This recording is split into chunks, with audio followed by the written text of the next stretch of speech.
الحمد لله وحده والصلاة والسلام على من لا نبي بعده وعلى آله وأصحابه الذين أوفوا عهده الذين هم مفاتيح الرحمة ومصابيح الغرر. أعوذ بالله من الشيطان الرجيم. بسم الله الرحمن الرحيم.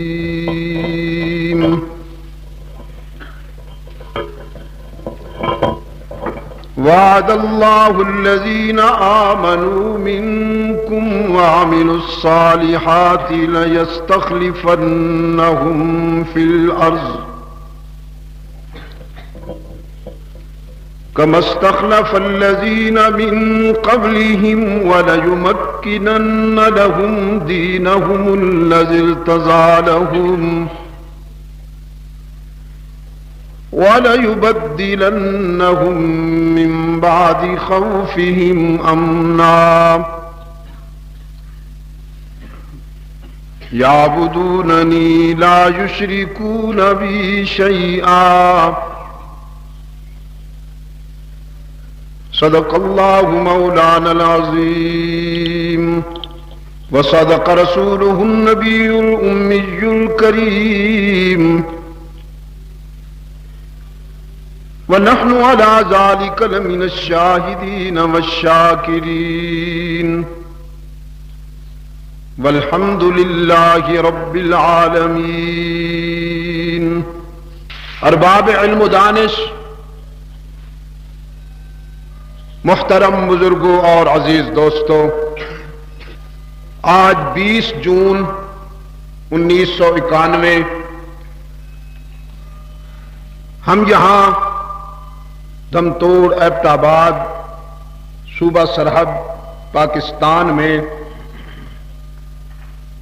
ختم نبوت یوتھ فورس کے زیر اہتمام منعقدہ خلافت راشدہ کانفرنس میں دعوت و تبلیغ کی نسبت سے جمع ہیں. اس مقام پر گزشتہ کئی سالوں سے ہماری یہ ملاقات کم از کم 1 سال کے بعد ہو رہی ہے. موسم کے تیور کبھی جلالی ہوتے ہیں، کبھی جمالی ہوتے ہیں. آج بھی اگرچہ موسم نے کچھ کروٹیں لیں، لیکن اللہ کا کرم ہوا کہ اس وقت ہم پرسکون ماحول میں اپنے اس نظریاتی پروگرام کو انشاءاللہ اپنے ہدف تک پہنچانے میں کامیاب ہو سکیں گے. کتاب اللہ کا جو حصہ میں نے ابھی آپ کے سامنے تلاوت کرنے کی سعادت حاصل کی، یہی ہماری آج کی گفتگو کی بنیاد ہے، جس میں رب العالمین کا ارشاد ہے کہ اہل ایمان سے اللہ نے یہ وعدہ کیا، وہ اہل ایمان کہ جو اس وقت وحی کے مخاطب تھے، یعنی حلقہ رسالت میں بیٹھے ہوئے وہ اہل نظر کہ جن کے سینے ایمان کی حرارت سے معمور تھے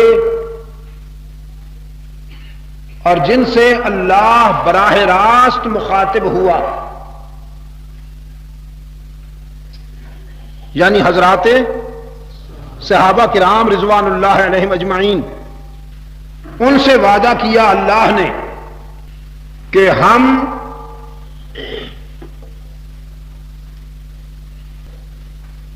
قرآن و سنت کے تقاضوں کی تکمیل کرنے والا، خلافت راشدہ کا وہ معیار جو اللہ کا پسندیدہ معیار ہے، انہیں عطا کریں گے جو ایمان و عمل کی کسوٹی پہ پورے اتریں گے۔ یہ سنت اللہ ہے، اللہ کا معمول ہے۔ وہ اپنے وفادار بندوں کو تم سے پہلے بھی اسی طرح صلائے وفا دیتا رہا۔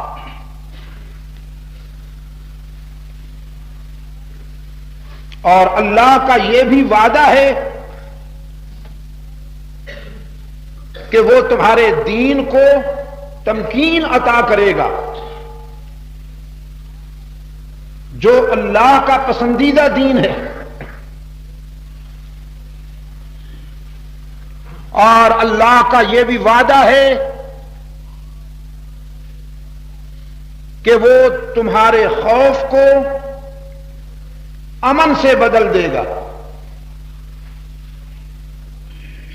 تمہاری بدحالی کو خوشحالی سے بدل دے گا۔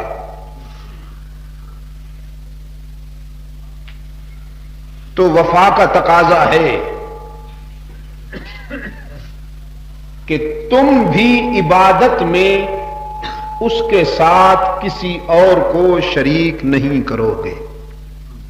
یعبدوننی لا یشرکون بی شیئا۔ یہ اختصار کے ساتھ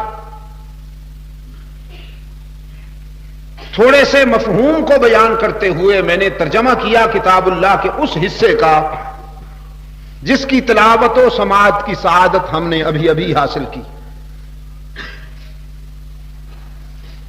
اب جو بات میں پوچھتا جاؤں شرح صدر کے ساتھ، فکر و نظر کی زندگی کے ساتھ آپ جواب دیتے جائیں تاکہ مجھے اطمینان ہو کہ میں جو کچھ کہہ رہا ہوں وہ آپ اچھی طرح سے سمجھ رہے ہیں۔ وعدہ کس نے کیا؟ اللہ نے۔ کن سے کیا؟ اصحاب رسول رضوان اللہ علیہم اجمعین وصلی اللہ علیہ وسلم سے۔ کیا وعدہ کیا؟ کہ ہم تمہیں خلافت عرضی سے ہمکنار کریں گے، خلافت عرضی عطا کریں گے۔ یہ وعدہ مشروط ہے یا غیر مشروط؟ مشروط ہے ایمان و عمل کی کسوٹی پر پورا اترنے کے ساتھ۔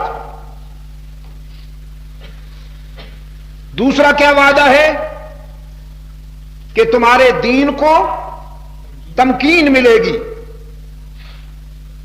اور تیسرا وعدہ ہے کہ تمہارا خوف امن سے بدل جائے گا، تمہاری بدحالی خوشحالی سے بدل جائے گی۔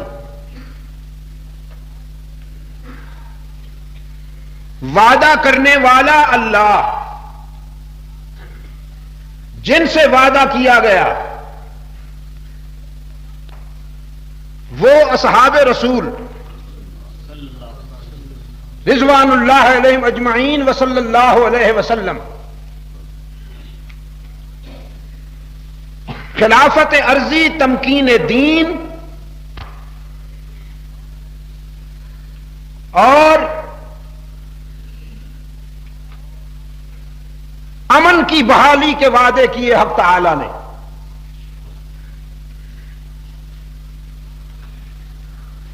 وعدہ کرنے والا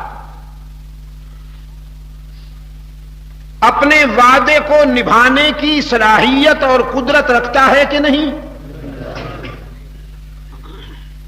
صرف رکھتا نہیں، اتنی قدرت رکھتا ہے اپنے وعدے کو نبھانے کی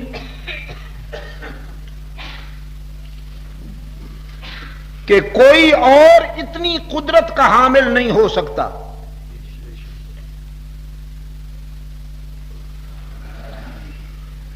اس نے پہلے بھی کوئی وعدے کیے ہیں اپنے بندوں سے، اس وعدے سے پہلے کیے ہیں، وہ وعدے نبھائے، پورے کیے. خلیل اللہ سے وعدہ کیا تم ہم سے وفا کرو، ہم تمہیں جزا دیں گے، جو ہم چاہتے ہیں وہ تم کرو، پھر جو تم چاہتے ہو وہ ہم کریں گے. ہوا کہ نہیں ہوا؟ ہزارہ کے بے زبانوں، خلیل نے دوستی کا حق ادا کیا اور اللہ نے بھی وفاؤں کا خوب صلہ دیا. اگر خلیل انگاروں میں کود گئے تو اس نے انگاروں کو پھول بنا دیا. اگر خلیل پورے معاشرے سے ٹکرائے یکا و تنہا بن کر، میں نے رات بھی کہا تھا، تکرار کی معذرت چاہتا ہوں. میرے عزیزوں ایک بات یاد رکھنا، زخم لگانا بھی اچھی بات ہے، کبھی کبھی اس کی ضرورت پڑتی ہے، لیکن زخم سہنا بہت ہی عظیمت کی بات ہے. اور راہ وفا یہ تو ہے ہی زخم سہنے کا راستہ. کہا کرتا ہوں نا، راہ وفا میں ہر سو کانٹے، دھوپ بہت ہے، سائے کم، پر اس راہ پہ چلنے والے خوش ہوتے، خوش ہوئے، پچھتائے کم. خلیل نے جس سوسائٹی کا سامنا کیا، جس سماج کی اصلاح کا پرچم بلند کیا، جس معاشرے میں دائی بن کر آئے، المیہ یہ، ٹریجڈی یہ کہ اپنا باپ مخالف، بلکہ شر کا سرپرست، شر کا بانی،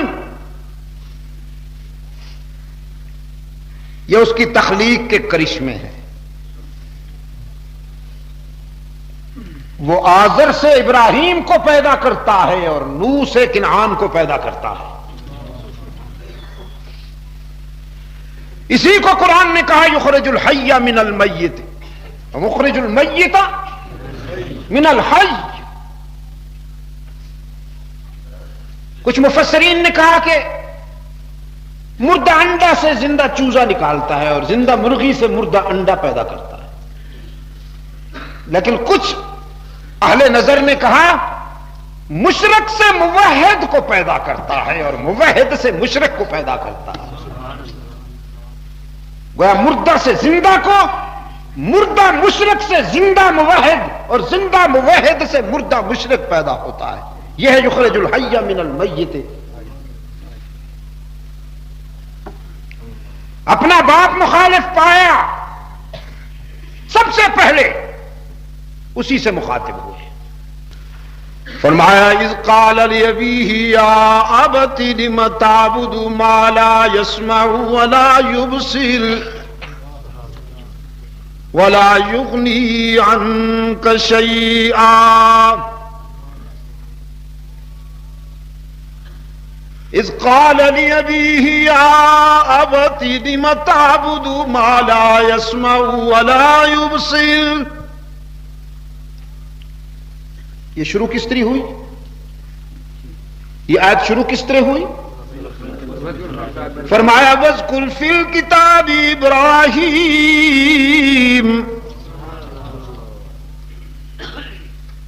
اللہ نے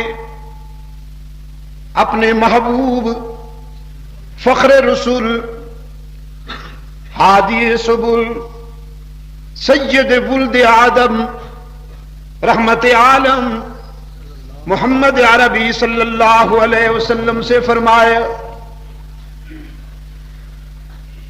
میرے محبوب ذرا قرآن کے بے داغ آئینے میں اپنے دادا اور میرے دوست خلیل کے کردار کو بھی ملاحظہ کیجئے نا۔ قرآن کے بے داغ آئینے میں اپنے دادا اور میرے دوست ابراہیم کے کردار کا مطالعہ کیجئے۔ وَاذْكُرْ فِي الْكِتَابِ ابراہیم انہ کان صدیقا نبیّا۔ کتنا پیار ہے، اسلوب میں کتنا پیار ہے، انداز میں کتنی محبت کار فرما ہے۔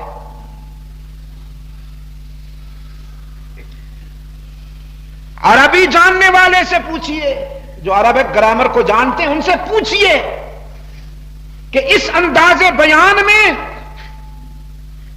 پیار اور محبت کے کتنے سمندر موجزن ہیں۔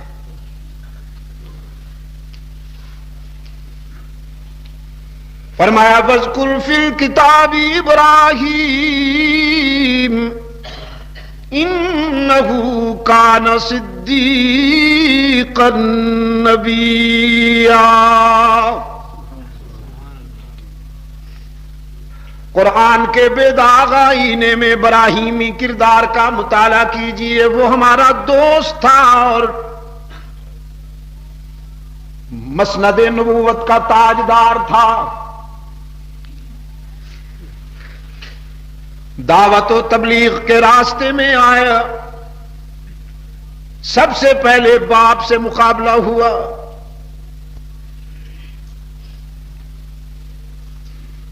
سعادت مند بیٹوں کے لیے باپ بہت بڑی نعمت ہوا کرتا ہے، اللہ کی بہت بڑی نعمت ہوا کرتا ہے باپ سعادت مند بیٹوں کے لیے، دھوپ چھاؤں کی پیداوار کے لیے نہیں۔ اور دھوپ چھاؤں کی پیداوار تو انتظار کرتی ہے کہ بڈھا کب مرے گا، جان ہی نہیں چھوڑتا۔ یہ مرے تو بینک بیلنس پہ قبضہ کروں، اب گن گن کے نوٹ دیتا ہے، پھر سارے میرے اپنے ہوں گے۔ لیکن سعادت مند بیٹوں کے لیے باپ بہت بڑی نعمت ہوتا ہے اللہ کی، جس طرح باپ کے لیے اولاد بہت بڑی نعمت ہے اللہ کی۔ خلیل نے دیکھا ایک طرف فطری محبت ہے اور دوسری طرف اللہ کی مشیت۔ باپ کہتا ہے میرے لیے رب کو چھوڑ دو، اور اس کی مشیت ہے میرے لیے نا جی، بھول جاتے ہو نا، اب یاد آیا نا، تھوڑا سا پش کیا میں نے تو تب یاد آیا نا۔ باپ کہتا ہے میرے لیے رب کو چھوڑ دو اور اس کی مرضی ہے میرے لیے۔ ہاں باپ کیا ہوتا ہے؟ توحید تو یہ ہے کہ خدا حشر میں کہہ دے، تم تو راضی کرتے پھرتے ہو نا، یہ بھی خوش رہے، یہ بھی خوش رہے اور وہ بھی خوش رہے۔ توحید تو یہ ہے کہ خدا حشر میں کہہ دے یہ بندہ دو عالم سے خفا میرے لیے ہے۔ باپ کہتا ہے میرے لیے رب کو چھوڑ دو اور اس کی مرضی ہے میرے لیے سب کو چھوڑ دو۔ وہ دوستی ہی کیا جو امتحان نہ لے، وہ دوستی ہی کیا جس میں آزمائشیں نہ ہوں۔ دو راہے پہ کھڑا ہے ابراہیم، ہزارہ کے روشن ضمیروں، ابراہیم نے باپ کے لیے رب کو چھوڑا یا اس کی مرضی پر سب کو چھوڑا؟ کتنا پیارا انداز ہے خلیل کا، راہ محبت میں چلنے والوں کے لیے، راہ وفا میں چلنے والوں کے لیے کتنا پیارا سبق ہے ابراہیم کے کردار میں، کہ جب بیٹے ہیں تو اللہ کی مرضی پر باپ کو قربان کر دیا، اور جب باپ بنا تو اس کی مرضی پر بیٹے کو قربان کر دیا۔ آپ 2-3 روز کے بعد قربانیاں کریں گے نا جی، جانور کو ذبح کریں، ہمارے لیے تو جانور ذبح کرنا مشکل ہے۔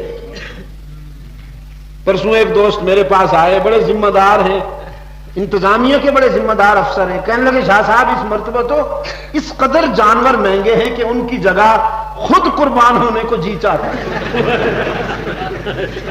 تو میں نے کہا ہو جاؤ،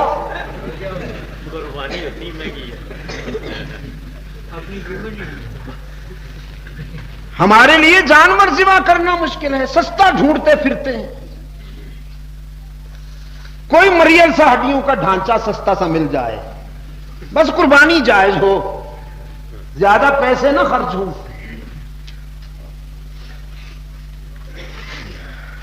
یوں چاہے گولڈ لیف پر سالانہ 20,000 ہی خرچ کیوں نہ ہو جائے۔ ہاں جی، میرے ایک بزرگ ہیں، اب اللہ نے ان کو توفیق دی ہے، انہوں نے توبہ کی ہے سگریٹ پینے سے۔ آپ یو کانٹ بلیو، یقین فرمائیے آپ تسلیم نہیں کریں گے، دن میں اصغر 7 پیکٹ پھونک جاتے، 7 پیکٹ، تو باپ تو میری ایک مرتبہ دعوت کی مری میں، ان کی وہاں رہائش، مجھے تو پتہ نہیں تھا نا جی، دسترخوان پہ میں پہنچا ہوں اور اس نے سگریٹ پھونکنا شروع کیا۔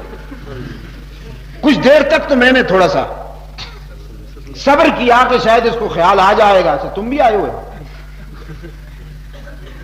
تو، لیکن وہ بازی نہ آئے تو میں نے تنگ آ کے کہا کہ حضرت مجھے بیٹھنے دو گے یا بھگانا چاہتے ہو؟ جی کیوں جی، میں کیسے بھگا سکتا ہوں، آپ بڑی چاہتوں کے بعد، اتنی انتظار کے بعد آپ تشریف لائیں۔ میں نے کہا پھر یہ مصیبت جو آپ پھونک رہے ہیں نا جی، اس کو بند کیجیے۔ بند کر دیا اس نے، لیکن کہنے لگا جی بس آپ دعا کریں، یہ میرے گلے پڑ گئی ہے، 7-7 8-8 ڈبیاں پی جاتا ہوں۔ اب اللہ نے ان کو توفیق دی ہے کہ انہوں نے، اب اگر 7 نہیں 3 ڈبیاں بھی اگر کوئی پیے تو وہ گولڈ لیف تو خاصا مہنگا سگریٹ ہے، مال حرام جن کے پاس ہو وہی پی سکتے ہیں۔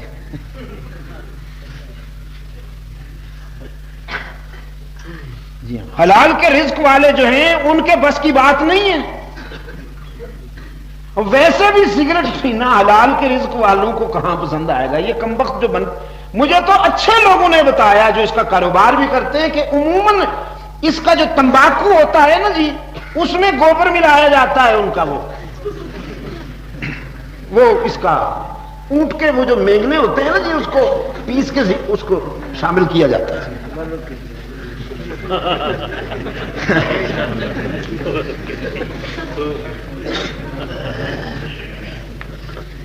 تو یوں تو چاہے ہم کتنا ہی خرچ کیوں نہ کر دیں، لیکن قربانی سستی ڈھونڈتے ہیں۔ کوئی اس سے پوچھے کیا ظرف ہے اس چاہنے والے کا، اور جس کا محبوب رب ہو، جس کا معشوق رب ہو، اور وہ کہے کہ کر گزرو، پھر وہ کیوں نہ کر گزرے، بیٹے کو ساتھ لے کر پہنچے۔ قرآن کریم نے جو نقشہ کھینچا ہے نا، بہت عجیب کتاب ہے قرآن کریم۔ اللہ آپ کو توفیق عطا فرمائے کہ آپ اسے پڑھیں، سمجھیں، ڈوب کر سمجھیں قرآن کریم کو۔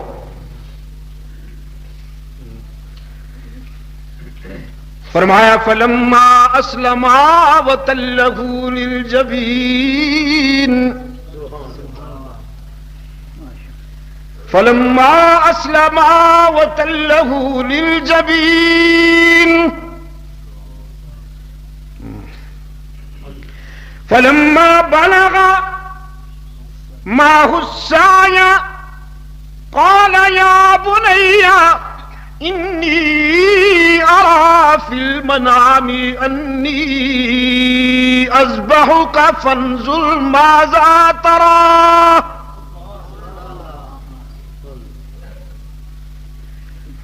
فلما بلغ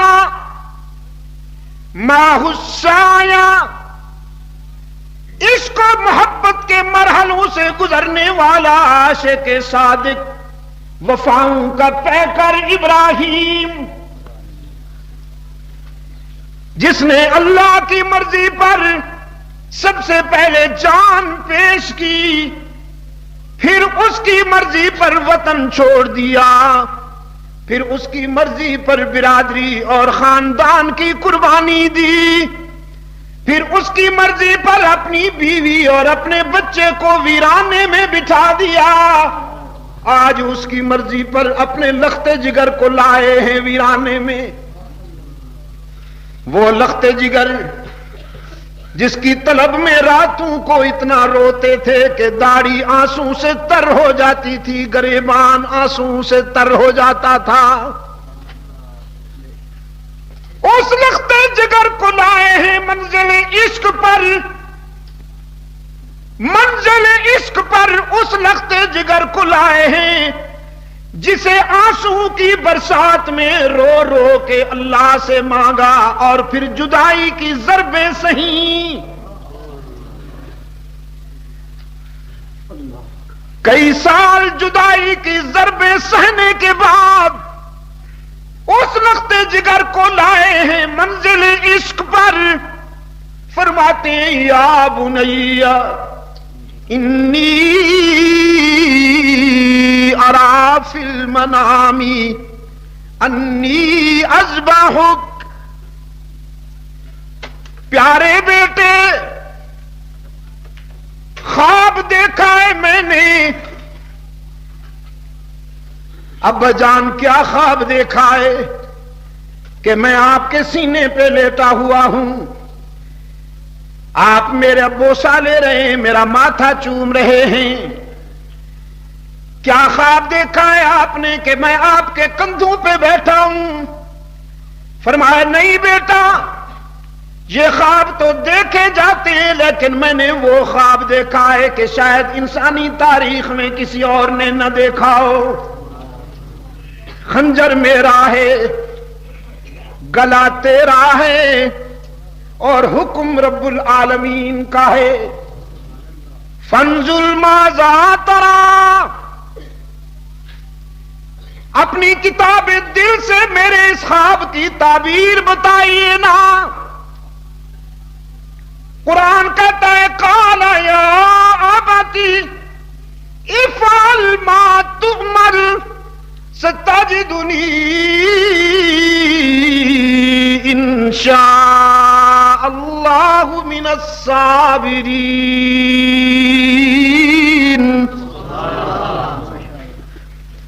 سعادت مند فرزند نے ایمان و یقین کی حرارتوں سے لبریز جواب دیتے ہوئے عرض کیا با حضور جو حکم ہوا ہے کیجئے، مجھ سے پوچھتے کیوں ہیں؟ یہ نہیں کہا افعل ما تری، آپ نے جو خواب دیکھا ہے وہ کیجئے، عرض کیا افعل ما تؤمر، جو حکم ہوا ہے کیجئے، نہ پوچھنے کی کون سی بات ہے؟ یہ کس نے بتایا تھا اسماعیل کو؟ کس ادارے نے، کس انسٹیٹیوٹ نے، کس کالج نے، کس یونیورسٹی نے، کس سکالر نے، کس دانشور نے، کس ٹیچر اور معلم نے بتایا تھا اسماعیل کو کہ پیغمبر کا خواب بھی خواب نہیں ہوتا، وہی ہوتا ہے؟ کس نے بتایا تھا اسماعیل کو؟ اقبال کہتا ہے نا یہ فیضان نظر تھا یا کہ مکتب کی کرامت تھی۔ تم کہتے ہو اس وقت تک انسان انسان نہیں بنتا جب تک کالج اور یونیورسٹی میں نہ جائے۔ نتائج نے یہ بتایا کہ اس وقت تک کوئی بگڑا ہوا جانور نہیں بنتا جب تک کالج اور یونیورسٹی میں۔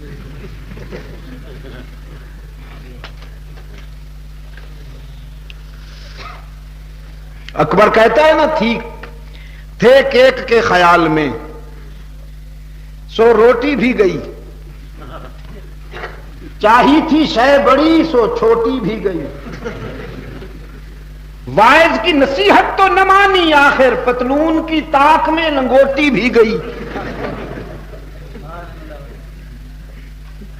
لاڈمی کالے کے نظام تعلیم نے جو گل کھلائے ہیں نا جی، اب وہ فصل پک گئی ہے۔ لاڈمی کالے کے نظام تعلیم نے جو جلوے دکھائے ہیں، اب وہ فصل شباب پہ ہے، جوانی کاٹنے کے لیے تیار ہو جائیے۔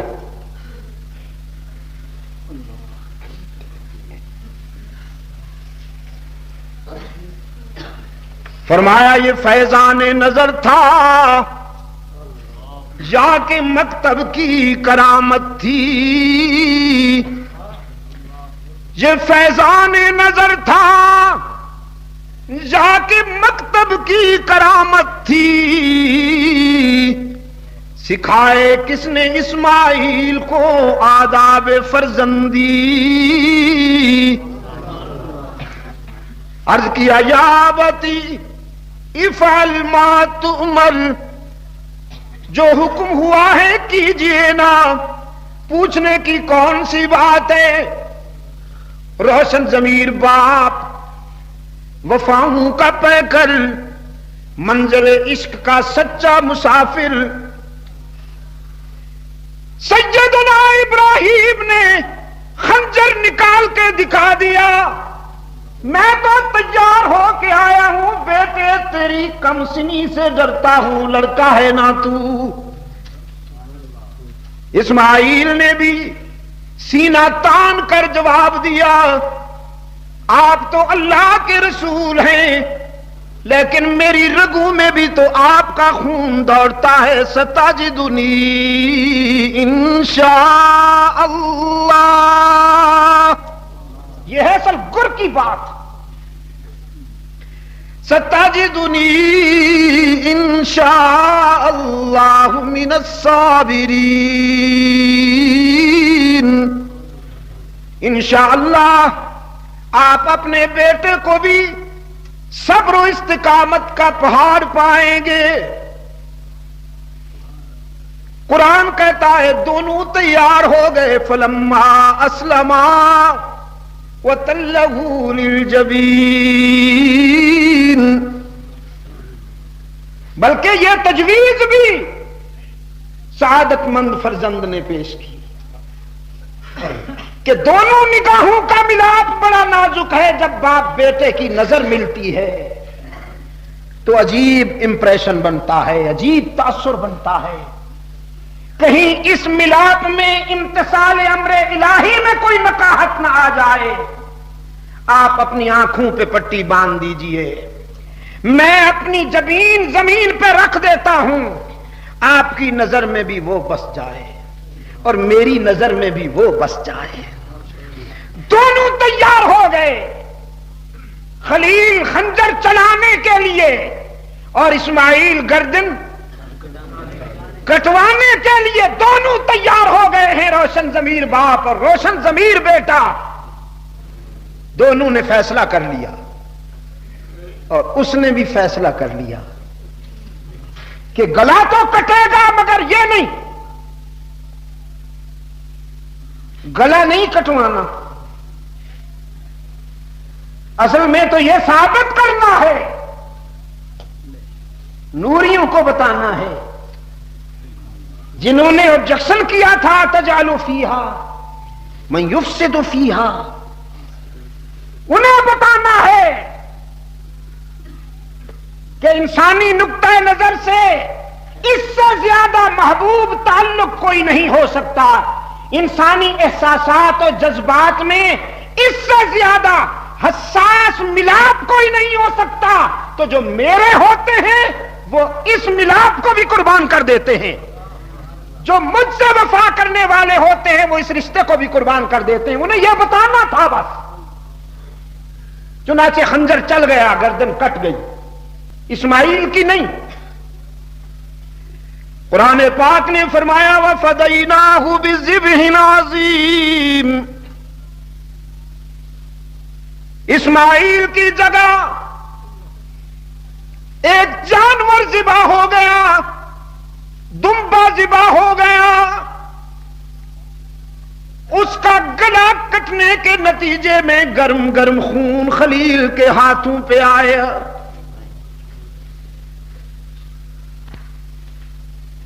دل میں راحت و مسرت کی لہریں اٹھیں، یہ سمجھ کر کہ میرے بچے کا گلا کٹ گیا ہے، اس کی مرضی پر جو میں چاہتا تھا وہ ہو گیا۔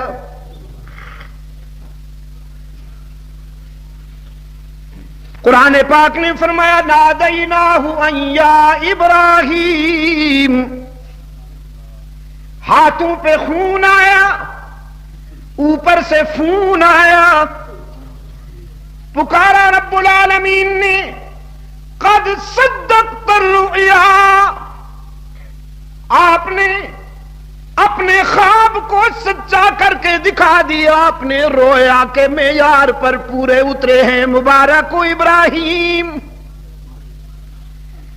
اب تو یقین ہو گیا، پہلے خون نے اطلاع دی تھی، اب فون بھی آ گیا، اب تو یقیناً میرا لخت جگر قربان ہو گیا ہے اس کی مرضی پر۔ لیکن آنکھوں سے پٹی اتاری تو دیکھا دمبا تڑپ رہا ہے اور اسماعیل سامنے کھڑا مسکرا رہا ہے۔ فکر و نظر میں پھر زیرو بم آیا، فکر و نظر میں پھر مد و جزر آیا، سوچنے لگے کیا ہوا، کہیں میں مس تو نہیں کر بیٹھا۔ رب العالمین نے فرمایا انا کذالک نجزی المحسنین، مسنگ نہیں ہوئی، غلط فہمی نہیں ہوئی، ٹھوکر نہیں کھائی، آپ جو کر سکتے تھے کر دیا، آپ کا کام تھا خنجر چلانا سو چلا دیا، اسماعیل کا کام تھا گردن جھکانا سو جھکا دی، اب گلا کٹنے دوں یا نہ کٹنے دوں یہ آپ کے اختیار میں بھی نہیں اور معصوم اسماعیل کے اختیار میں بھی نہیں۔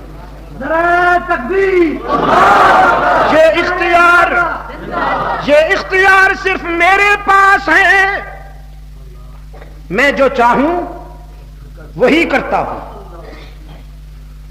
یہ اختیار میرے اپنے پاس ہے خلیل، یہ تیرے پاس بھی نہیں، تیرے لخت جگر کے پاس بھی نہیں۔ تو نے راہ وفا میں استقامت کا مظاہرہ کیا، تو نے وفا میں کمی نہ کی تو ہم جزا میں کیوں کمی کریں؟ انا کذالک نجزی المحسنین، یہ یہاں سے بات چلی تھی معذرت کے ساتھ۔ سو آپ نے حق ادا کر دیا، اب ذرا لے جائیے اسماعیل کو، وہاں ہاجرہ کی مامتا بے قرار ہوگی، اس نے کہاں کٹنا ہے، اس کی نسل سے تو میرا محبوب آئے گا، اس کے صلب سے تو رشد و ہدایت کے چشمے پھوٹیں گے، یہ تو سویروں کا نقیب ہے، یہ تو اجالوں کا علمبردار ہے۔ تو میرے عزیز دوستو، خلیل سے وعدہ کیا رب العالمین نے، پورا ہوا کہ نہیں؟ پھر ڈھیلے ہو گئے ہو۔ وہ جو برآمدے میں بیٹھے ہیں وہ لکیر سے باہر ہیں، وہ بھی جواب دیں۔ میں نعرے نہیں چاہتا، میں جواب چاہتا ہوں، میں آپ کی زندگی کا ثبوت چاہتا ہوں میرے عزیز، کہ آپ کو سمجھ میں آ رہی ہے میری بات تو صرف اتنی، ورنہ مجھے کوئی شوق نہیں ہے۔ اچھا سانے صاحبہ باقی کچھ نہیں، تم مجھ سے زیادہ پڑھے لکھے ہو ماشاءاللہ، تو اپنے شاگرد کو ذرا بٹھا جو دیا، آپ میری بات تو سنو نا میرے استاذ۔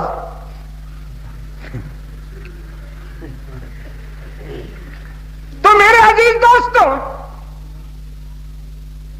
اور کچھ سننے کو طبیعت نہیں کرتی خیر سے،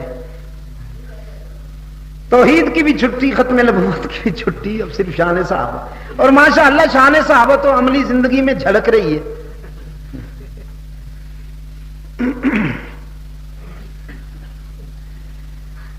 میں ابھی دوستوں سے کہہ رہا تھا، آپ کو یاد ہے یہاں ایبٹ آباد میں سب سے پہلی خلافت راشدہ کانفرنس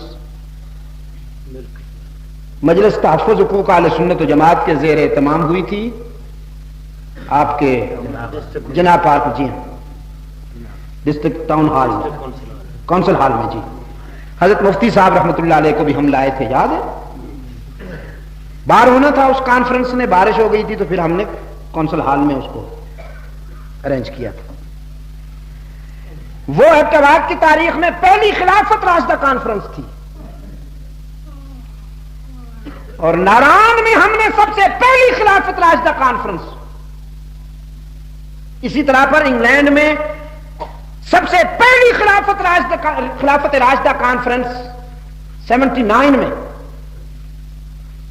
ہم نے کی، اب اس کے بعد مسلسل ہو رہی ہیں، اسی طرح افریقہ میں، کینیڈا میں، امریکہ میں، دنیا کے کئی ممالک میں۔ اب آپ مجھے یاد دلاتے ہیں، فکر ہمارا دیا ہوا ہے اور ہم کچھ نہیں ہیں، ہم نے اپنے اسلاف سے لیا ہے، ہم تو نقال ہیں، سچی بات ہے۔ اسلاف نے ہمیں یہ امانت دی اور یہ اس کا کرم ہے کہ اس نے ہمیں اس کے لیے پسند کر لیا، ہم نے یہ فکر دیا۔ اب ہم صرف اتنا چاہتے ہیں کہ اب جیسے ابھی خطیب صاحب فرما رہے تھے کہ غبارے سے ہوا نکالنے کے بجائے اور اس کے بعد ہنسنے اور ٹھنڈا ہو جانے کے بجائے اپنی اس پاور کو، اپنی اس انرجی کو محفوظ رکھو اچھے وقت کے لیے، اچھے وقت کے لیے کام آئے گی۔ Otherwise as you like as you wish. ہم کون ہوتے ہیں جی اعتراض کرنے والے؟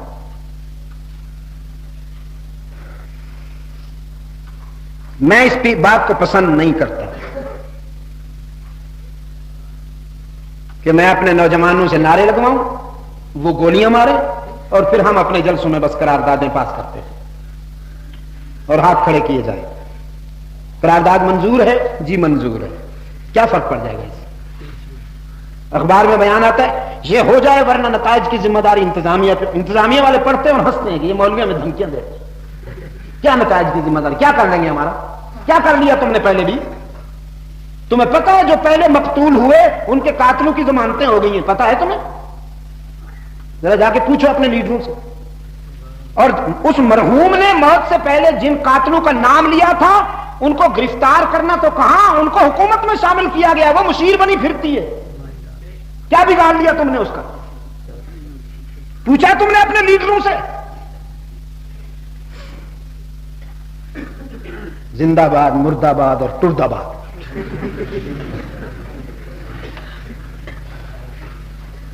حالانکہ وہ ان کا نظری بیان تھا، یاد ہے آپ کو؟ میں نے راولپنڈی میں بھی کہا تھا جب شہادت کے بعد ہم نے وہاں جلسہ کیا تھا، یہاں غالباً ہری پور میں بھی کہا تھا، جی اس میں شرمالا میں، پھر پشاور میں بھی کہا تھا۔ یہ ان کا نظری بیان تھا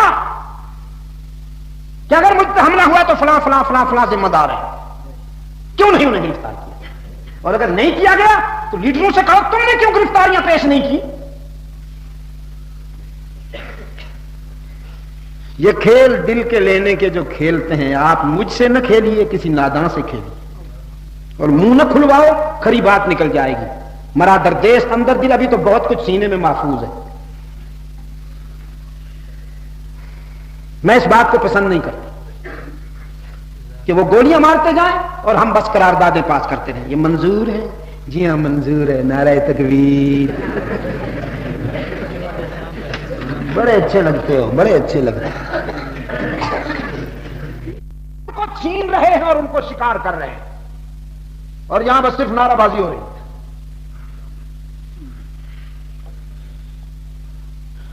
جس علاقے میں ایک بھی رافضی نہیں تھا، آج اس علاقے میں ڈھونڈو جا کے کتنے اہل سنت باقی رہ گئے ہیں، تلاش کرنے کو نہیں ملتے۔ کیوں؟ کہ وہ ان کے بیماروں کو ہیلی کاپٹر پہ بٹھا کے سی ایم ایچ لاتے، بے روزگاروں کو ملازمت دلواتے، بھوکوں کو کھانا کھلاتے ہیں، جنہیں کپڑے میسر نہ ہوں انہیں کپڑے پہناتے ہیں، برف کا علاقہ ہے ان کو وہ کوٹ پہنچاتے ہیں، بلینکٹس پہنچاتے ہیں، کمبل پہنچاتے ہیں. اگر ہو سکتا ہے تو اس معیار پر آپ بھی کام کیجئے، لوگوں کے دکھوں میں کام آئیے. اصل اسلام بتاؤں میں آپ کو. یہ عبدالستار ایدھی کون ہے؟ یہ کوئی محتمم ہے کسی مدرسے؟ کوئی شیخ الحدیث ہے؟ اس نے لوگوں کے دکھوں میں لوگوں کا خیال کیا. میرا خیال ہے آج اگر وہ ملک کے کسی بھی حصے میں اگر الیکشن میں کھڑا ہو جائے نا تو بڑے بڑے سیاستدانوں کی ضمانتیں ضبط کروا دو. میں آ رہا ہوں ابھی، میرا ہدف یہی ہے، میں آپ کو یہی کہنا چاہتا ہوں. اسلام کا نام تو لیا جا رہا ہے نا جی، کل بھی لیا گیا تھا، اس سے پہلے بھی لیا گیا تھا، آج بھی لیا جا رہا ہے. اور میں بتاؤں گا آپ کو اسلام کیا ہے. میرے عزیز دوستو، اللہ نے ابراہیم علیہ السلام سے جو وعدہ کیا وہ بھی پورا کیا. اللہ نے ام موسیٰ سے وعدہ کیا تھا،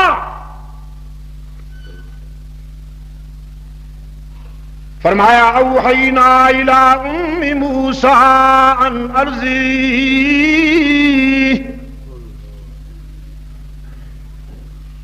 فَإِذَا خِفْتِ عَلَيْهِ فَأَلْقِيهِ فِي الْيَمِّ وَلَا تَخَافِي وَلَا تَحْزَنِي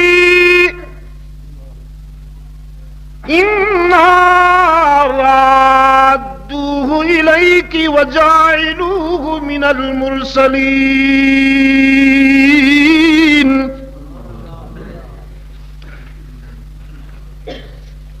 فرعونی استبداد اور فرعونی مظالم کی اندھیری رات میں، فرعونی ظلم و استبداد کی کالی رات میں چاند طلوع ہو گیا اور حضرت موسیٰ کی والدہ کی گود چمک رہی ہے اس چاند کی طلعت سے. لیکن خیال آتا ہے فرعونی خنجر بنی اسرائیل کے بچوں کو ذبح کر رہا ہے، کہیں اس کا خنجر میرے لخت جگر کے گلے تک تو نہیں پہنچے گا. رب العالمین نے فرمایا ہم نے موسیٰ کی ماں کو تسلی دی، ہم نے موسیٰ کی ماں کے دل میں بات اتاری، گھبراؤ نہیں، اپنی مامتا کا فرض ادا کرو، تیرا کام ہے اپنے بیٹے کو دودھ پلا، اور جب تو خطرہ محسوس کرے تو اسے دریا کی موجوں کے سپرد کر. یہ بھی خوب ہے، آسمان سے گرا کھجور میں، خنجر سے بچانے کے لیے دریا کی موجوں میں پھینک دوں تو دریا کی موجیں میرے بیٹے کو بچا لیں گی؟ رب العالمین نے فرمایا دریا کی موجود کی بات نہیں ہے، وہ تو ہلاکت خیز ہوا ہی کرتی ہیں، ہم کہہ رہے ہیں نا جب ہم چاہتے ہیں تو دریا کی موجیں بھی تیری گود سے بھی زیادہ پیار فراہم کریں گی. ہم نے وعدہ کیا ہے نا اِنَّا رَادُّوهُ إِلَيْكَ، ہم اسے تیرے پاس لوٹائیں گے، پھر تیرا ہی دودھ پلائیں گے. وَجَاعِلُوهُ مِنَ الْمُرْسَلِينَ.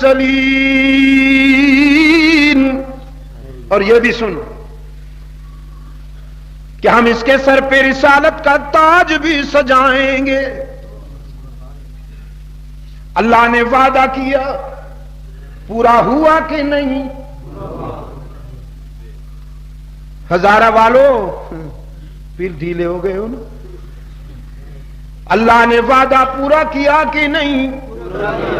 دریا کی موجوں نے حفاظت کی کہ نہیں؟ فرعونی دربار میں اللہ نے موسیٰ کو محفوظ رکھا کہ نہیں؟ پھر دودھ بھی پلایا کہ نہیں؟ وہ منظر کتنا عجیب ہے کہ موسیٰ کا صندوق دریا کے موجوں سے دریا کے بہاؤ سے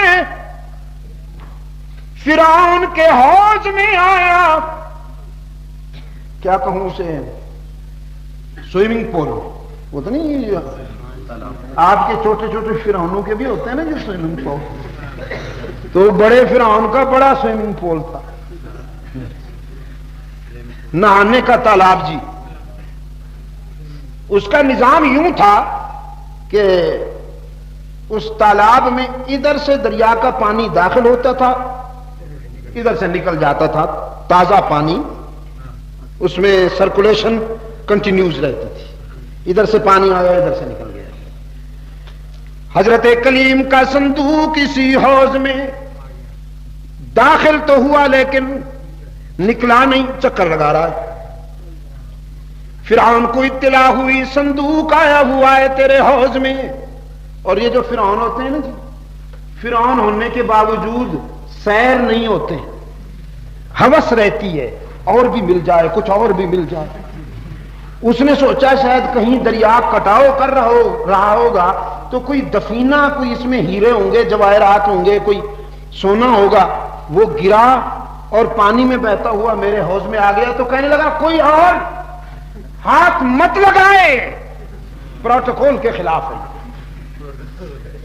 خود آیا، صندوق کے پاس آ کر اسے پکڑنا چاہا تو وہ دور ہو گیا. ہو گیا یا کر دیا گیا؟ پھر لکڑی کے ساتھ اسے پکڑنا چاہا، وہ اور دور ہو گیا. کہنے لگا یہ لکڑیاں چھوٹی ہیں، ذرا لمبی لکڑی لاؤ. اور لمبی لکڑی لائی گئی، اس سے پکڑنا چاہا تو وہ اور دور ہو گیا. دور ہوا یا کر دیا؟ قصر فرعونی کی بالائی منزل پر یہ سارا منظر سیدہ آسیہ دیکھ رہی ہے. اس نے پیغام بھیجا کہ سر یہ تیرے ہاتھ نہیں آئے گا، یہ معلوم ہوتا ہے میرے رب کی امانت ہے. اس صندوق کو جن ہاتھوں کی ضرورت ہے وہ تمہارے پاس نہیں ہے.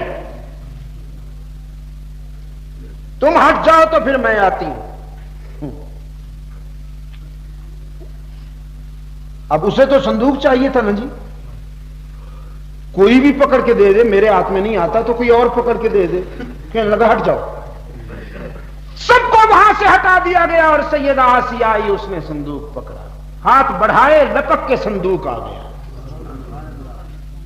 بس جب پکڑ لیا، صندوق کنارے پہ رکھا تو دوڑتا ہوا آیا، اسپیشل سپیڈ میں کمبا، بھاگتا ہوا کہ میں پہلے دیکھوں گا خزانہ کون سا ہے. فطرت بولی خزانہ تو ہے، لیکن یہ تیرا مفہوم خزانہ نہیں ہے، یہ گنجینہ رسالت کا ہیرا ہے اس میں، اور یہ تیرے لیے نہیں، انسانیت کے لیے اللہ نے منتخب کیا ہے. صندوق کو کھولا گیا تو فی الحقیقت اس میں ایک موتی چمک رہا. دشمن کے پاس آئے، رب العالمین نے فرمایا القیت علیک محبتا منی ولتصنع علی عینی. دشمن کے پاس آ رہا ہے نا، کلیم اللہ، کلاشن کوف نہیں رکھی ساتھ کہ جو ہی وہ صندوق کھولے کلاشن کوف لے کے کھڑے ہو جاؤ، اسے یوں ایک بست مارو. کلاشن کوف وہ کام کہاں کر سکتی؟ رب العالمین نے فرمایا ہم نے اپنے کلیم کے چہرے پر محبت، کشش اور جاذبیت کی ایسی روشنی ڈال دی کہ جو بھی دیکھتا ہے قربان ہونا چاہتا ہے. جو بھی دیکھتا ہے اس کے دل میں اس کی محبت کی لہریں اٹھتی ہیں. فرعون نے حضرت موسیٰ کا چہرہ دیکھا، کہنے لگا بچہ تو بڑا محبوب ہے، آج تک میں نے ایسا خوبصورت اور پیارا بچہ نہیں دیکھا، لیکن ایسے بچے بڑے ہو کر محکوم نہیں، حاکم بنا کر اس کے ماتھے میں اس کی جبین میں محکومیت نہیں ہے. فیس ریڈنگ کی کہنے لگا ویری ویری ڈینجرس, خطرناک چہرہ ہے میرے لیے بڑا خطرناک چہرہ ہے. کہیں یہ آگے چل کر میری بادشاہت کا جنازہ نہ اٹھا دے. گلا گھوم تو اس کا. سیدہ آسیہ نے فرمایا بدبخت او بدبخت, اولاد ہے نہیں تیری کوئی, لا ولد ہے, مرے گا تو تیری کرسی پر تیری سلطنت پر کتے بیٹھے. یہ جو کھڑے ہوئے نا تیرے خوش آمدی, یہ جو واہ واہ کرتے ہیں ہر وقت, چاپلوسی کرتے ہیں اور ٹکڑے کھاتے ہیں, یہ قبضہ کریں گے تیری کرسی پر, یہ تو میرے رب کی مہربانی ہے, ایسا پیارا بچہ اس نے بھیج دیا, اس کی پرورش کرو, یہ تیری سلطنت کا وارث بنے گا, تیری کرسی پر بیٹھے گا, کتنا اچھا لگے گا. میرے رب نے اتنا پیارا بچہ دے دیا تجھے اور تو اس نعمت کو ٹھکراتا ہے. ہاں یہ بات تو بالکل صحیح ہے. اعلان کر دیا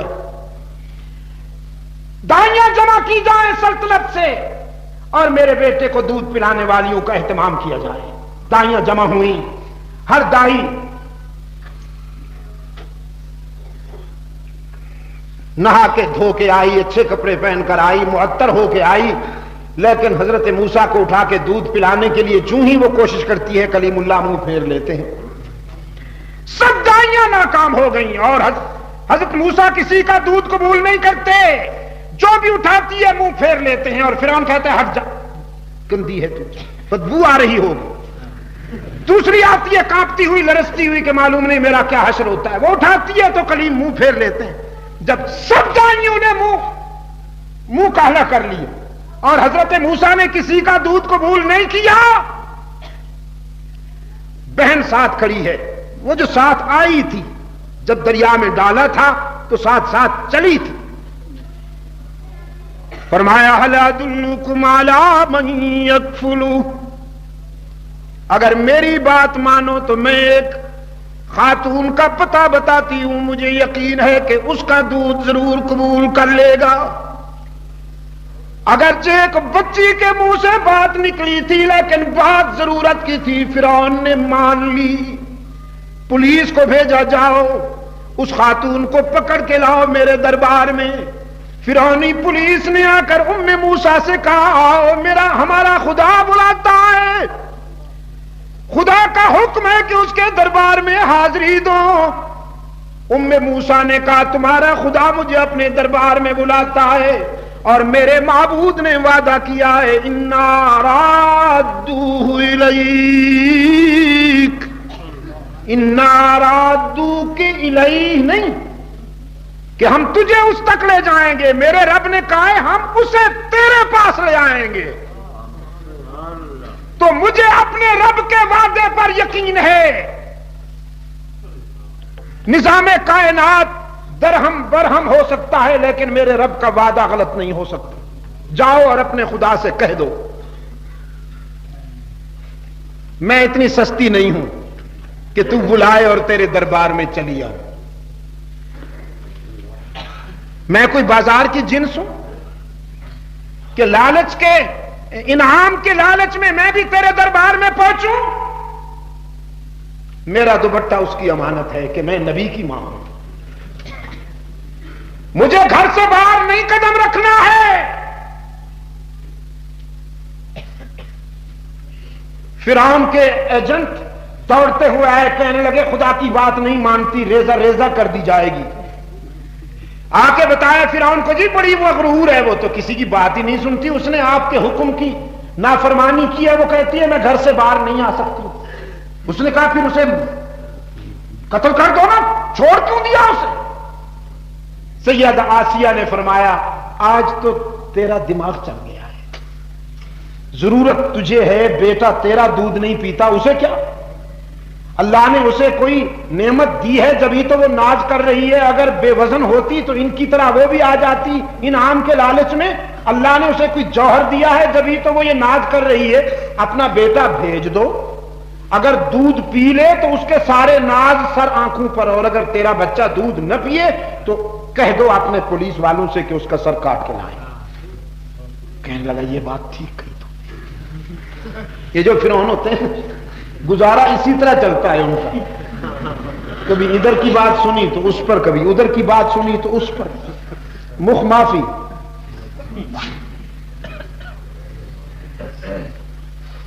حضرت موسیٰ کو لے کر وہ روانہ ہوئے دربار سے۔ رب العالمین نے فرمایا ام موسیٰ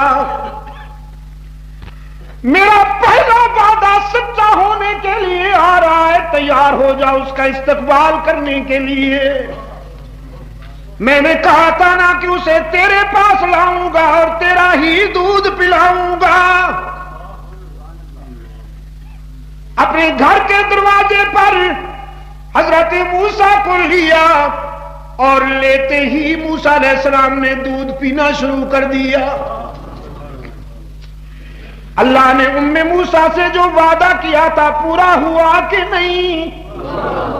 الحمدللہ، یہ جواب تو آپ نے ماشاءاللہ جاندار دے دیا۔ سیدنا ابراہیم سے جو وعدہ کیا رب العالمین نے پورا ہوا کہ نہیں؟ تو پھر اصحاب رسول سے، اصحاب محمد سے بھی اللہ نے جو وعدہ کیا وہ کیوں پورا نہ ہو؟ رب العالمین نے فرمایا ہم ایمان و عمل کی کسوٹی پر پورا اترنے والوں کو خلافت عرضی عطا کریں گے۔ رحمت عالم صلی اللہ علیہ وسلم کی وفات کے بعد جناب صدیق اکبر رضی اللہ تعالیٰ عنہ مسند خلافت پہ آئے یا لائے گئے؟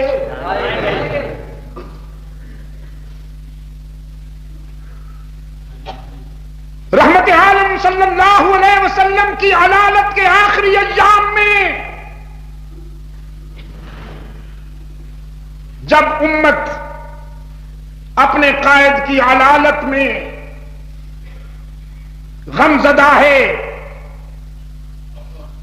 اور صحابہ نے عرض کیا رحمت عالم صلی اللہ علیہ وسلم کی خدمت میں مسجد نبوی میں صفیں آراستہ ہیں، نماز کون پڑھائے گا؟ فرمایا مرو ابا بکر، ابو بکر کے پاس جاؤ فلیصلی بالناس کہ وہ میری غمزدہ امت کو نماز پڑھائے۔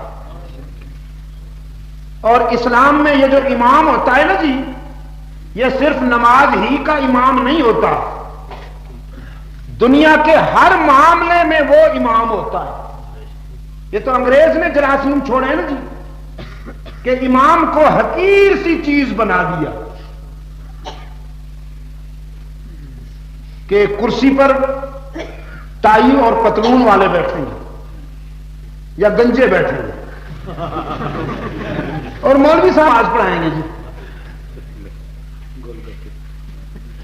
مولوی صاحب نماز پڑھائیں گے۔ ان کو شوق ہو گیا جی خود نماز بھی ہم پڑھائیں گے۔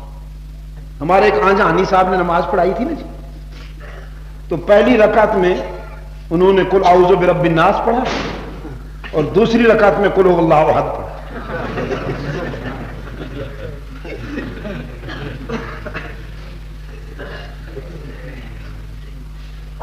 کے معاملے میں ہمارا حال ہے نا جی، عربی کے معاملے میں ان کا بھی وہی حال ہے۔ ابھی ٹیم صاحب بتا رہے تھے کہ ہمارے ایک بزرگ نے فرمایا کہ کہیں مہمان ہوئے نا جی، تو میزبان سے کہا بیت الخلاء کہاں ہے؟ تو اس نے اپنے بچے سے کہا بھی حضرت صاحب کو لیٹرین دکھا دو۔ تو حضرت صاحب نے کہا عجیب بے وقوف ہے، میں بیت الخلاء کی بات کرتا ہوں، یہ لالٹین دکھاتے ہیں۔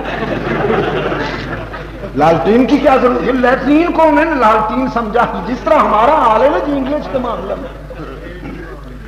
تو دین کے معاملہ میں، عربی کے معاملہ میں ان کا بھی یہی حال ہے۔ پہلی رکعت میں قل اعوذ برب الناس پڑھے اور دوسری رکعت میں قل هو اللہ احد پڑھے۔ اور ایک صاحب کے متعلق ہے کہ جی وہ جب نماز پڑھ رہے تھے نا جی، رکوع کے بعد کھڑے ہوئے تو ساتھ والے سے پوچھا نا اب آگے کیا کرنا ہے؟ پھر جب ایک سجدہ کر کے بیٹھے تو پھر پوچھا نیکسٹ آگے کیا کرنا ہے جی؟ اس نے کہا جی جو لوگ کہیں گے وہی کرنا ہے۔ عموماً عید کی نماز پڑھنی پڑتی ہے نا کہ کبھی کبھی ان کو تو ادھر ادھر دیکھتے ہیں کہ یہ ہاتھ اٹھائے گا تو ہم بھی اٹھائیں گے، اور یہ تکبیریں جو ہوتی ہیں جنازے کی اور نماز عید کی جو تکبیریں ہیں ان میں ان بیچاروں کو متشابہ لگ جاتا ہے۔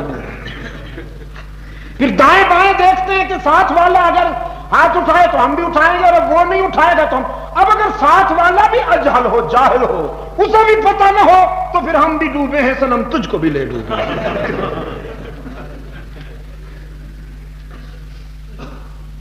وہ خیر چھوڑتا ہوں۔ امام جو ہوتا ہے اسلام میں، امامت کا جو تصور ہے وہ مصلی پر بھی امام ہے اور دنیا کے دوسرے معاملات میں بھی امام ہے۔ اور ہمارا حال یہ جی کہ نماز تو امام صاحب پڑھائیں گے، فیصلے ہم کریں گے۔ کمیٹی کا جو صدر ہوتا ہے وہ معبود ہوتا ہے، امام صاحب کا وہ معبود ہوتا ہے، حکم چلاتا ہے، اور امام صاحب بیچارہ کانپتا رہتا ہے، دعا کرتا ہے، تڑپ سسکیاں، ہر قدم بے قراری، خدا موت دے دے امامت نہ دے، جس میں عزت نفس محفوظ نہ ہو جی۔ اللہ آپ کو سعودی عرب لے جائے، وہاں آپ امام کی شان دیکھیں، امام کی شان ہے۔ مدینہ طیبہ مسجد نبوی کا جو امام ہے وہ چیف جسٹس بھی ہے جی، وہاں قاضی القضات بھی ہے، آپ سمجھے کہ نہیں؟ اب کسی مقتدی سے کہیے نا ذرا تھوڑا سا آنکھیں سرخ کر کے دکھائے، طبیعت صاف نہ کر دے تو۔ یہاں ہمارے امام صاحب جو ہے نا جی، یہ جو جمعہ کے روز اٹھا کے کھڑے ہوتے ہیں ڈنڈا، وہ بھی یتیم کی طرح بس اس کو اٹھا کے کھڑے ہوتے ہیں، الحمدللہ خطبہ پڑھتے ہیں نا، اور پہلے وہ خطبہ سمجھ ہی کسی کے نہیں آتا تو اس کو یوں پکڑ کے، میں نے کہا اس سے کام لیا کیجئے، جمعہ والے دن اس کو مسنون سمجھ کر اٹھائیے، خطبہ میں لے کر کھڑے ہو جائیے کہ سنت ہے۔ جمعہ کے علاوہ جو 7 دن ہیں اس کو ہاتھ میں لے کر ٹھیک کیجئے، جو مقتدی پسلی سے اترے طبیعت ٹھیک کیجئے اس کی۔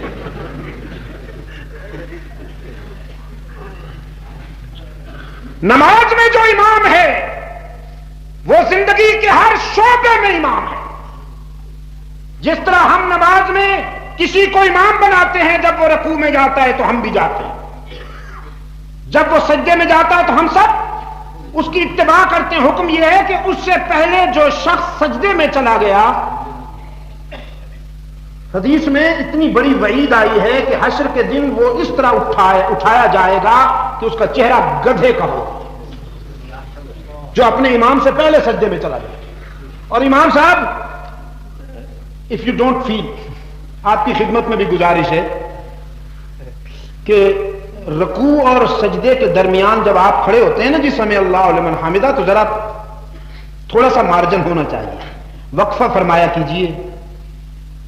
سمع اللہ لمن حمدہ، ابھی سر پوری طرح اٹھا نہیں ہوتا کہ سجدے میں ٹھا ہوتے ہیں، اور سجدے سے اٹھ کر بھی سر پوری طرح کمر سیدھی نہیں ہوتی کہ دوسرے سجدے میں جا پڑتے ہیں۔ بہت آرام کے ساتھ، سکون کے ساتھ اللہ کے ہاں حاضری ہو رہی ہے۔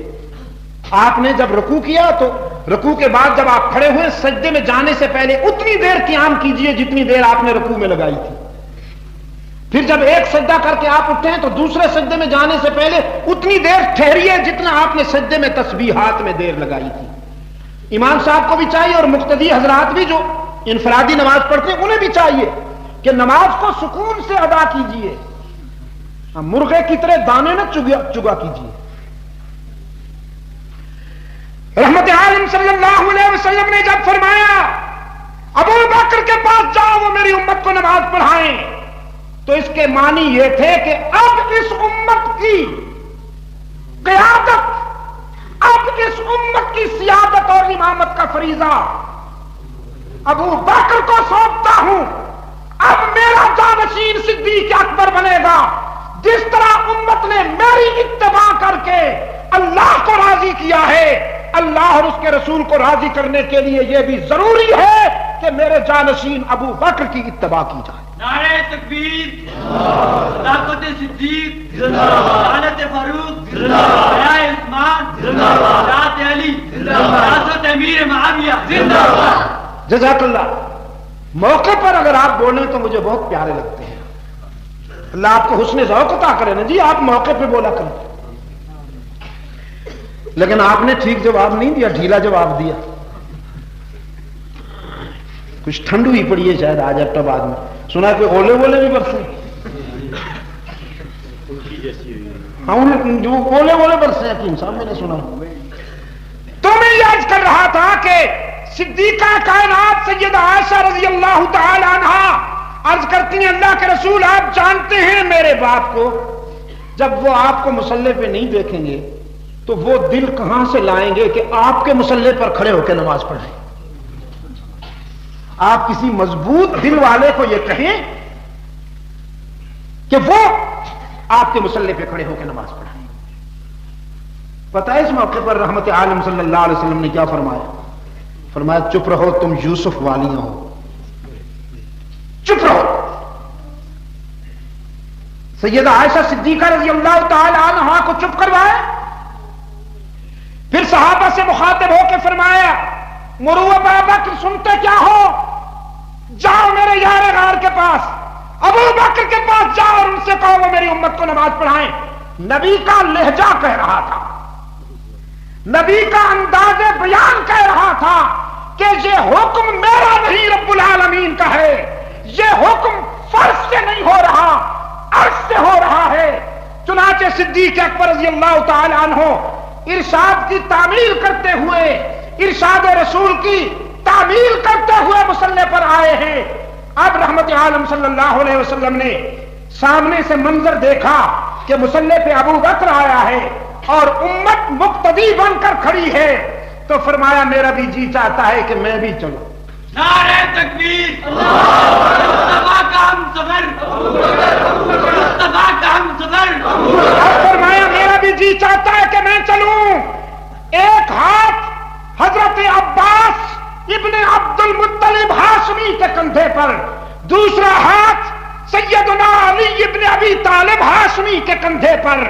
خاندان ہاشمی کے دو چشمے چرا حضرت عباس اور حضرت علی کے کندھوں پر ہاتھ رکھ کے رضی اللہ عنہما ذات رسالت مسجد نبوی کے صحن میں داخل ہوئی، اور صدیق اکبر نے دیکھا کہ میرا قائد آ رہا ہے، اللہ کا رسول آ رہا ہے، تو مصلی سے پیچھے ہٹنے لگے۔ رحمت عالم صلی اللہ علیہ وسلم قریب آ چکے تھے، صدیق اکبر کے پشت پر ہاتھ رکھ کے فرمایا علیکا یا ابا بکر، علیکا یا ابا بکر، ہٹتے کیوں ہو مصلی سے؟ میں تجھے مصلی سے ہٹانے نہیں آیا، مصلی پر ٹکانے آیا ہوں، میں تیرے قدم جمانے آیا ہوں اور دنیا کو بتانے آیا ہوں کہ ابو بکر جبرن رسول کے مصلی پہ نہیں آیا، بلکہ خود اللہ نے چاہا اور اللہ کے رسول نے ابو بکر کو مصلی پہ کھڑا کیا۔ رحمت عالم صلی اللہ علیہ وسلم مصلی پہ تشریف فرما ہوئے، حضور آہستہ تکبیر کہتے تھے، صدیق اکبر اونچی آواز سے تکبیر کہتے تھے۔ صدیق نے رسول کی اقتدا کی، امت نے ابو بکر صدیق کی اقتدا کی۔ صدیق نے رسول کو امام مانا، امت نے ابو بکر کو امام مانا، تو بیڑا پار ہو گیا۔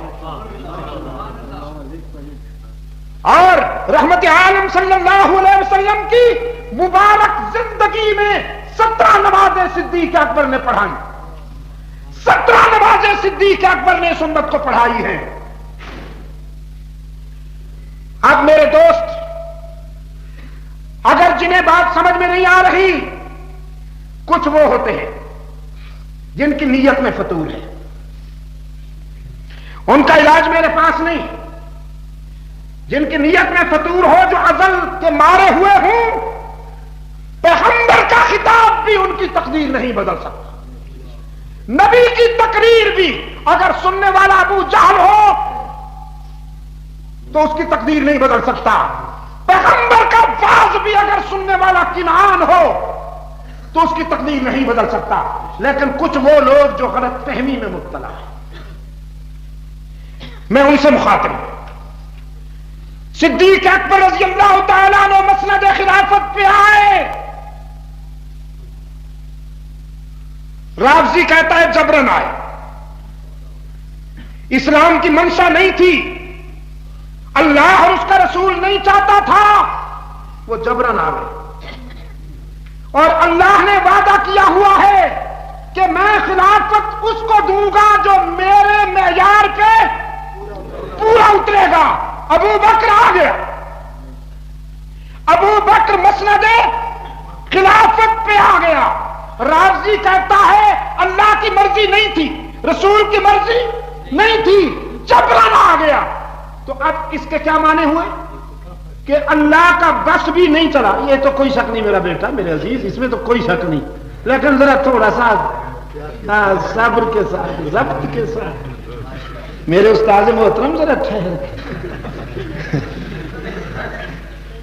تو ہے اس میں تو کوئی شک نہیں, ساری امت کو پتا تھا, ساری امت کو پتا ہے کہ یہ کون ہے. آپ سمجھے کہ نہیں؟ لیکن ایسا انداز اختیار کرو کہ اپنے اکابر کو گالیاں نہ دلواؤ.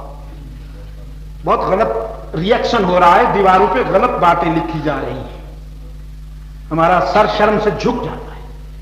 آپ سمجھے کہ نہیں؟ تو میں یاد کر رہا تھا آپ کی خدمت میں, راضی کہتا ہے جبرن آیا. اللہ نے کہا میں نہیں آنے دوں گا جو میرے معیار پہ پورا نہیں اترے. خطیب صاحب کا ایک معیار ہے کہ اس اسٹیج پر وہ آئے گا جسے میں چاہوں گا. ٹھیک ہے جی. دم توڑ کے ایک صاحب نے کہا نہیں, ہر سال آپ عبد المجید ندیم شاہ صاحب کو بلا لیتے, یہ کیا بات ہوئی؟ اور عبد المجید ندیم شاہ صاحب کو آتا کیا ہے؟ آپ ہر سال ہمارا سر کھا جاتے ہیں, اس کو بلا لیتے ہیں, اب وہ نہیں آئے. اور خطیب صاحب فرماتے ہیں ہم اسی کو لائیں گے اس لیے کہ ہمارے معیار کے مطابق قرآن و سنت وہی بیان کر سکتے ہیں. وہ کہتے ہیں نہیں ہم اپنی مرضی کا آدمی لائیں گے, یہ کہتے ہیں نہیں ہم انہی کو لائیں گے.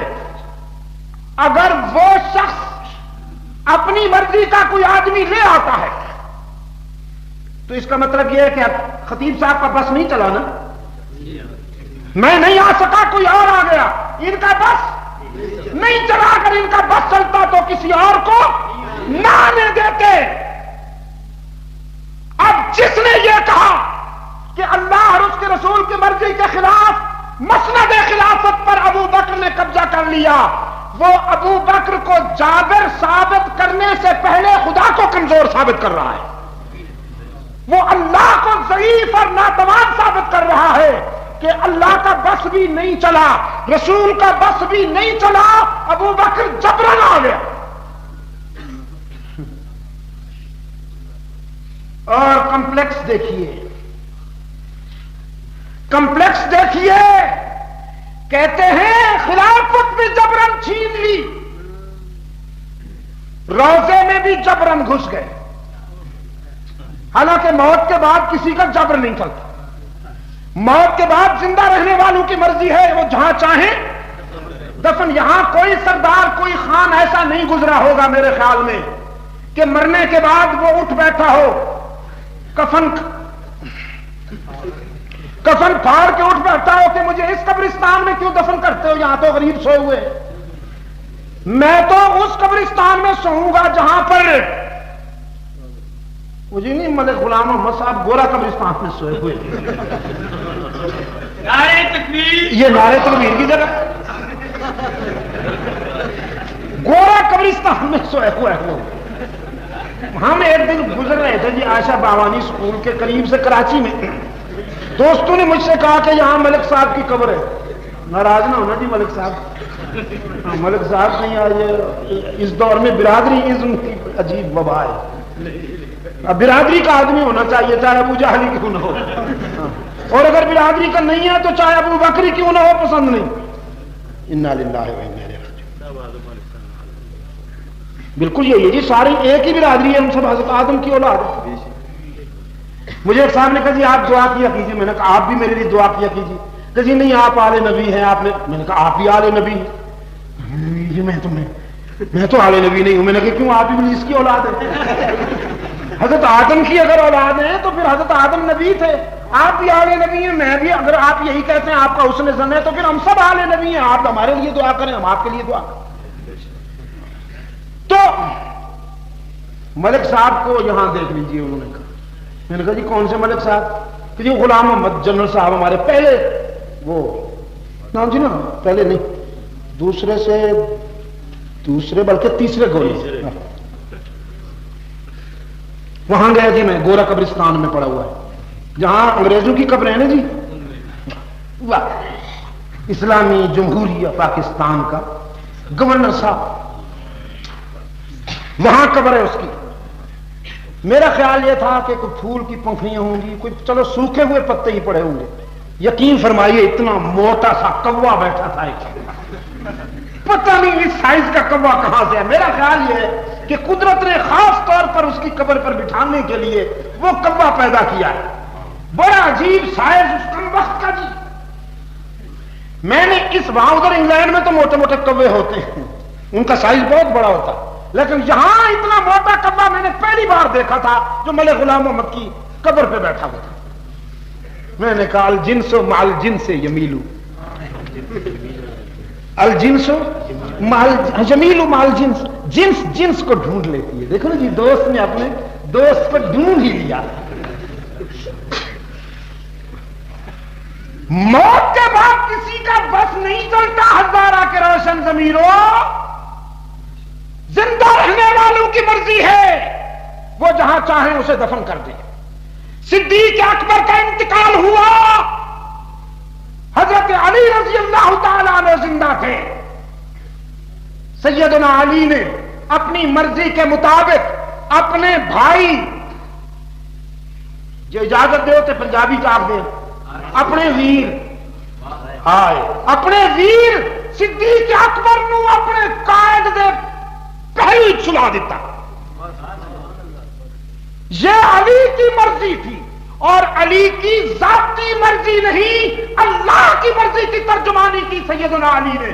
جو میرے رب کو پسند ہے، جو میرے قائد کو رسول عربی کو پسند ہے، وہ علی کو کیوں پسند نہ ہو؟ یہی تو الحمدللہ اہل سنت و جماعت کا یہی تو عقیدہ ہے۔ ہم حضرت علی رضی اللہ تعالی عنہ کو منشاء رسول کا ترجمان سمجھتے ہیں۔ یہ میں اپنے عقیدے کی بات کر رہا ہوں۔ سیدنا علی المرتضی رضی اللہ تعالی عنہ کو ہم منشاء رسول کا ترجمان سمجھتے ہیں اور قرآن و سنت کا عملی برہان سمجھتے ہیں۔ سیدنا صدیق اکبر کا انتقال ہوا، حضرت علی نے انہیں سلایا۔ فاروق اعظم کی شہادت ہوئی تو حضرت علی نے انہیں سلایا۔ رافضی کہتا نہیں، جبرن سو گئے۔ میں نے کہا پھر بس ہمیں کوٹ لیں، کوٹیے جی، ہم کون ہوتے ہیں آپ کو روکنے والے؟ حضور پسند اپنی اپنی، خیال اپنا۔ اس نے کہا جی خلافت پہ قبضہ کر لیا جبرن، پھر ہم نے کہا آپ کیا کریں گے؟ بس ہمیں کوٹ لیں، کوٹیے۔ روزے میں گھس گئے جبرن، پھر آپ کیا کریں گے؟ اچھی بات ہے جی۔ تو میں نے کہا روزے پہ بھی قبضہ کر لیا، خلافت پہ بھی قبضہ کر لیا، قرآن پہ بھی قبضہ کر لیا، حدیث پہ بھی قبضہ کر لیا، مصلی پہ بھی قبضہ کر لیا، انشاءاللہ جنت پہ بھی انہی کا قبضہ ہوگا۔ نعرہ تکبیر، جنت پہ بھی انہی کا قبضہ ہوگا کہ انہیں عادت ہو گئی ہے، وہ اپنی عادت کے مطابق ہر چیز پہ قبضہ کرتے جائیں گے، اور آپ کو یہ عادت ہے۔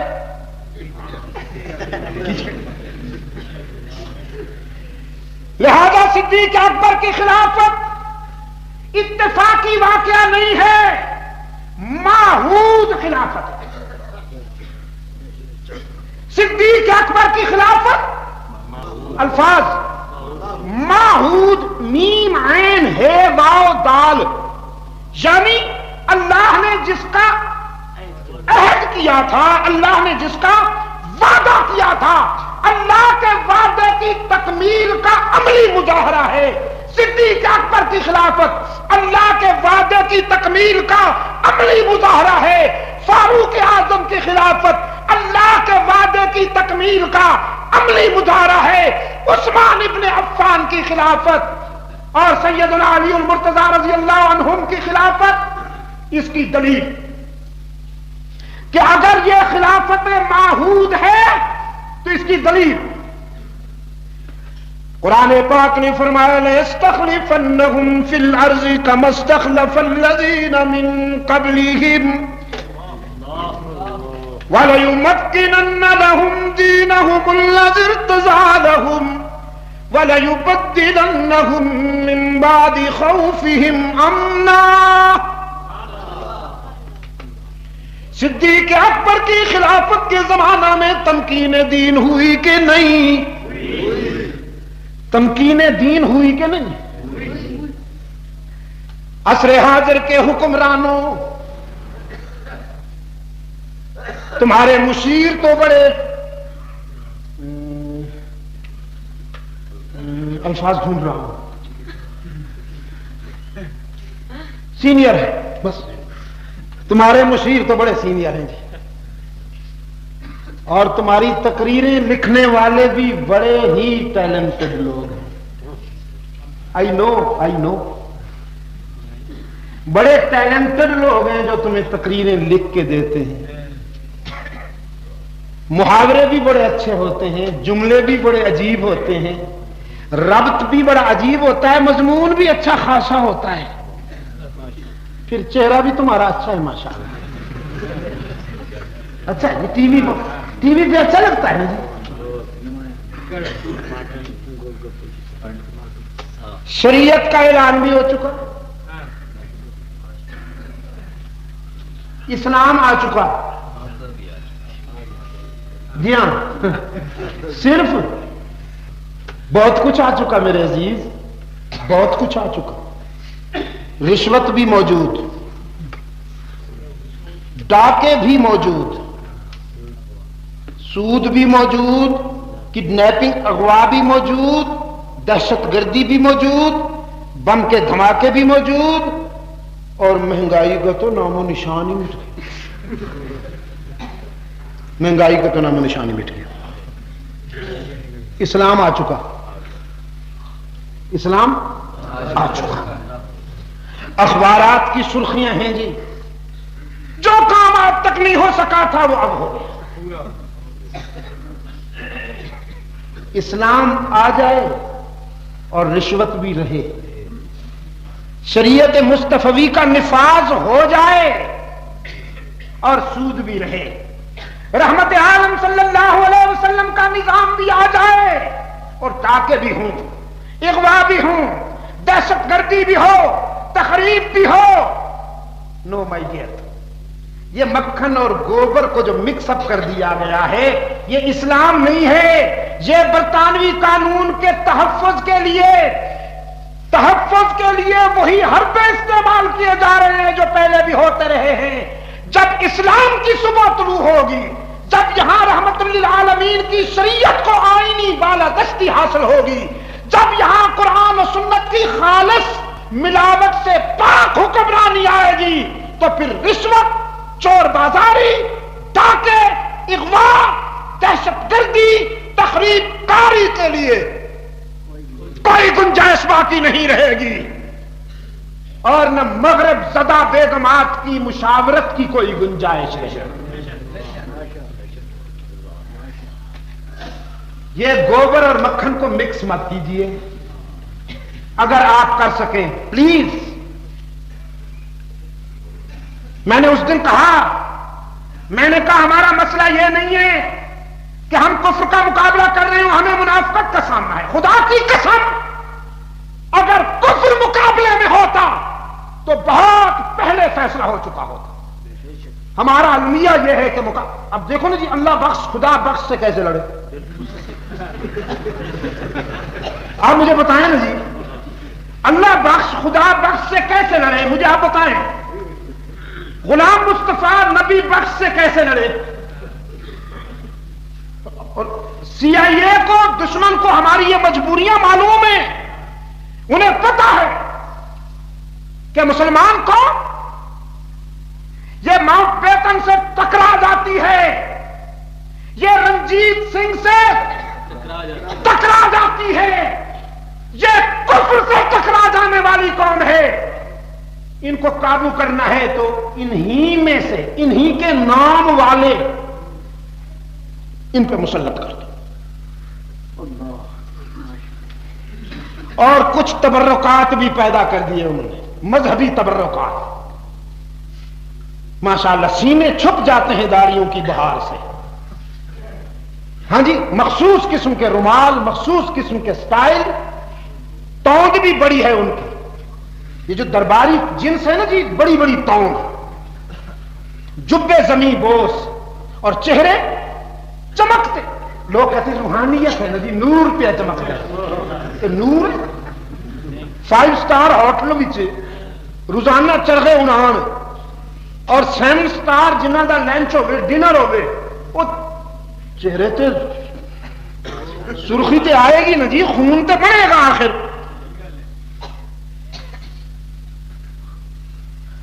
میرے نزدیک تو ایمان اور تقوی کی بنیاد پر جتنا بلال حبشی حسین ہے، خدا کی قسم دنیا کا کوئی آدمی مجھے اس جیسا دکھا تو دو ذرا۔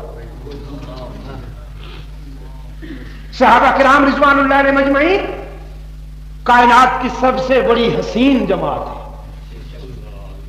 لیکن وہ ایسے نہیں تھے،